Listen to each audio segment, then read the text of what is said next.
Yo, what's good with y'all, man? Hope everybody's having a good start to their week. We know it's hump day.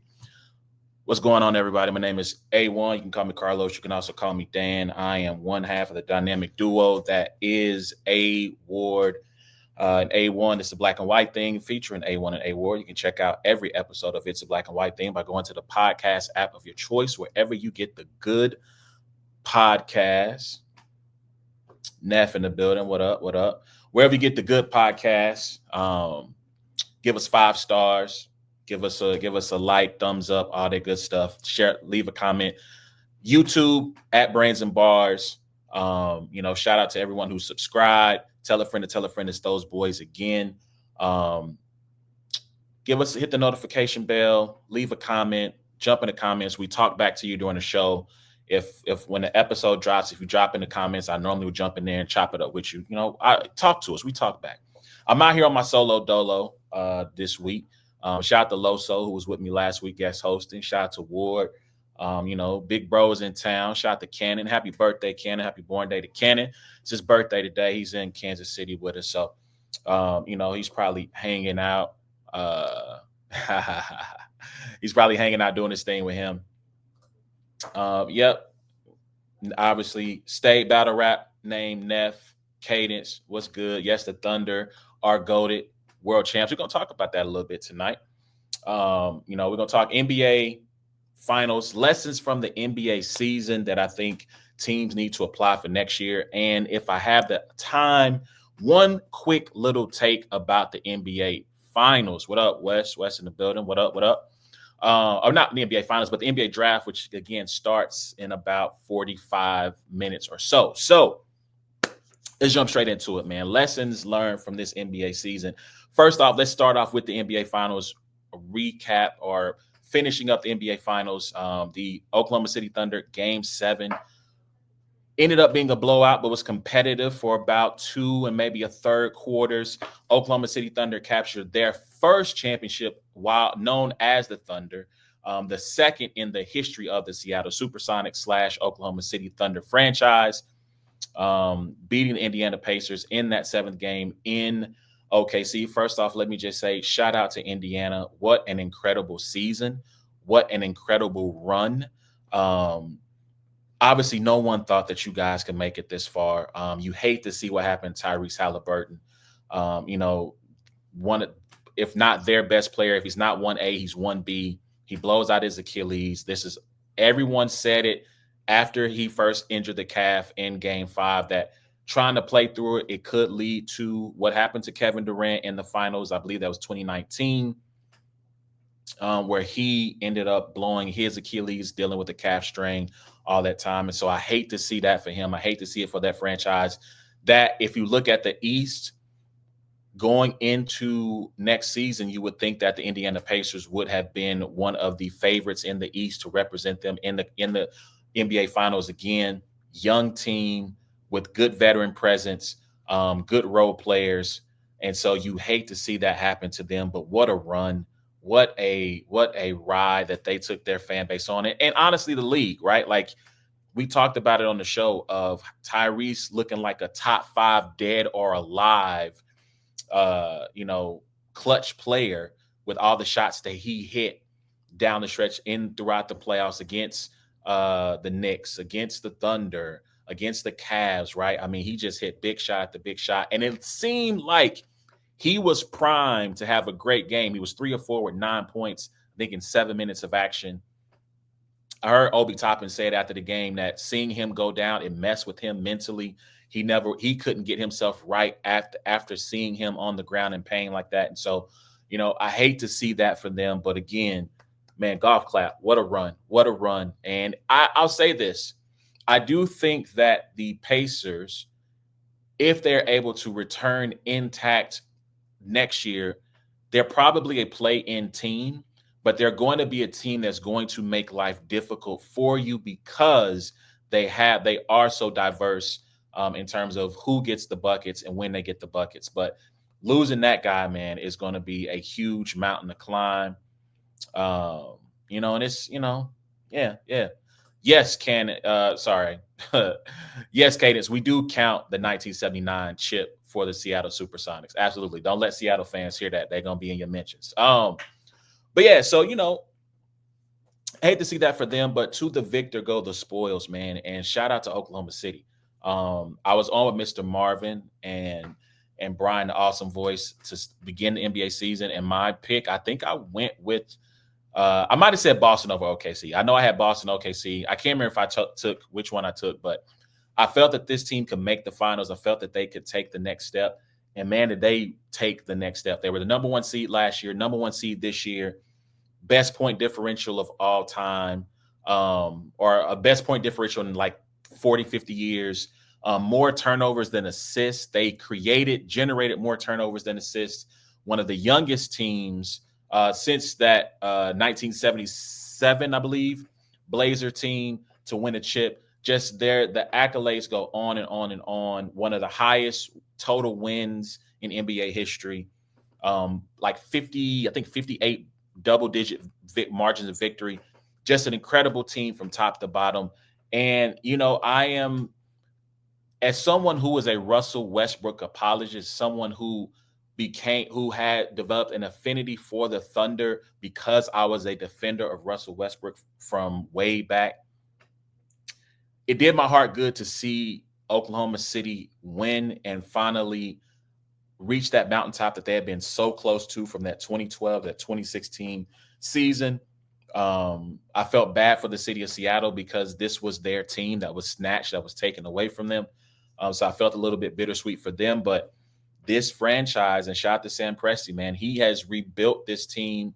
He built the OG team that had Russ, Harden, KD, Ibaka. He then, once Kevin Durant leaves on the fly, right, they go and get Paul George, get Melo to try to recreate something around Russell Westbrook. That doesn't work out. And then he rebuilds it a third time with this current iteration of the team, man. And so shout out to the job that Sam Presti has done. One of the greatest team building jobs, if you start from the Durant years to now, that we have seen in professional sports, and the ability to continuously retool, revamp the team, rebuild on the fly, and build a great team. And here's what I find to be interesting about the Thunder. I think that the Thunder, we've seen in the NBA where teams have tried to have like this two-track system of, we got these veterans, but we also want to try to build young talent around these veterans to keep our dynasty going. And I'm not saying that OKC is going to be a dynasty, but I'm just using that word as I shouldn't say dynasty, but keep the championship window open. The Golden State Warriors, they tried to do this when they went and got James Wiseman, Jordan Poole, and Moses Moody. They tried to have kind of this two-track system of, we got the big three, Draymond, Clay, Steph. We want to try to bring these young boys around. We think they can be the bridge to keeping this thing going. We saw this in Denver.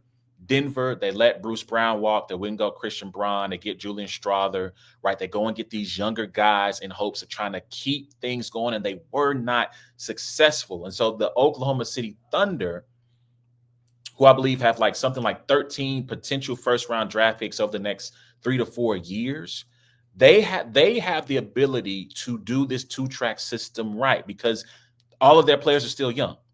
Right, you still have a young man in, obviously SGA is, I don't think he's 28 yet. J-Dub is under 25. Chet under 25.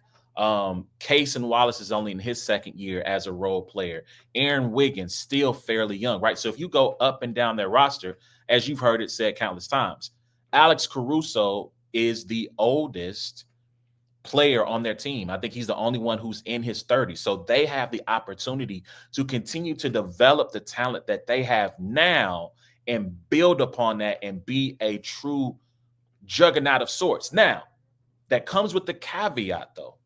And it harkens back to the first great building job that Sam Presti did when you think back to Harden and Ibaka and Russ and KD. Right, 2012, they make it to the finals, or 2012, they make it to the finals, and everyone's thinking, okay, they lost to the Warriors or to the Heat, but they got an opportunity to build on that and continue to be a thing. However, James Harden's deal, he only had 1 year left on his deal, and he was engaged in extension talks with the Oklahoma City Thunder. They offered him a near max deal, and James Harden didn't want the deal, right? I read an article about this, that James Harden had spent time on the Olympic team that year in 2012 after they lost to the Heat. He got around Chris Paul, he got around LeBron James, and he heard how they were talking about being the guy on their team, and that, or as the reporting said, they encouraged him to seek to be that guy. Now, first things first, sometimes you gotta whisper, you gotta be wary of people who's whispering in your ear. I'm pretty sure Chris and Bron and whoever else meant well, but some of that is, we can't let these three stay together, because they stay together, they pose a huge challenge for us. That's number one. But number two, be that as it may, that talk got into his head, and he wanted to be the man. So it did not matter to James if they gave him the max or not. He was out the door. He was leaving. He was gone, right? And so the Thunder might face a similar situation in a few years when Chet comes up, his deal comes up, and when Jalen Williams' deal comes up. Will Jalen and Chet, do they want to be Klay Thompson, or do they want to be James Harden? Now, what do I mean when I say Klay Thompson?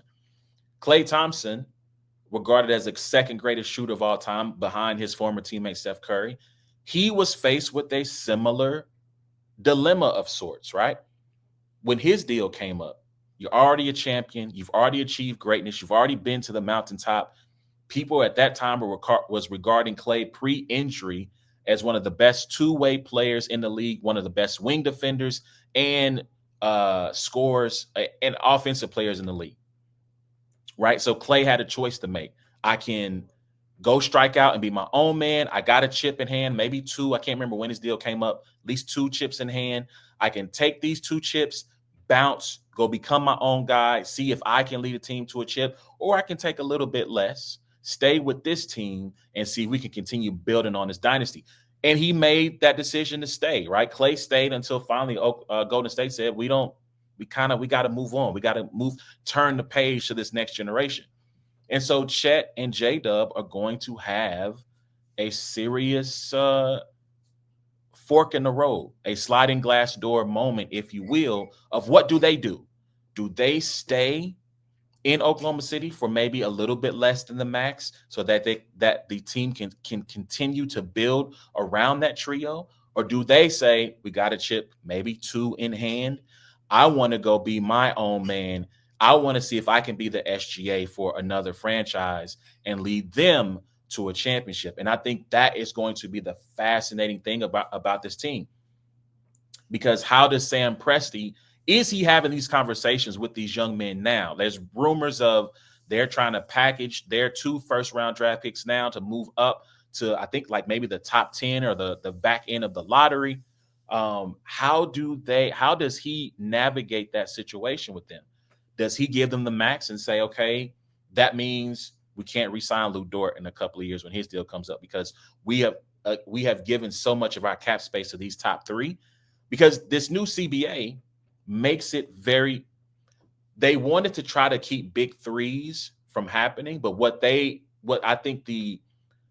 owners didn't realize is that what happens when a team organically, which is basically what OKC did, right? Traded for SGA. No one thought he would be this. But then you draft Lou Dort, you draft Chet, you draft J-Dub, right? And I think on their team, Chet is the only one who was like a top 5 pick. Everyone else is either back half of the top 10, lottery, late first, second round. And so, he's done a great job in roster construction, but he's going to face that fork in the road with those 2 young men again. Will he be forced to make a decision? Will they force his hand and say, we want to go be the guys on our own team? And so, again, there's a decision that waits for Jalen Williams and Chet Holmgren. Do you want to be Klay Thompson? Or do you want to be James Harden? And what would y'all do if y'all were in that position? Do you want to stay with the team that can help you win championships, or do you want to try to pull a James Harden or Kyrie Irving? Right, Kyrie wanted to be his own man as well. That's why he left Cleveland.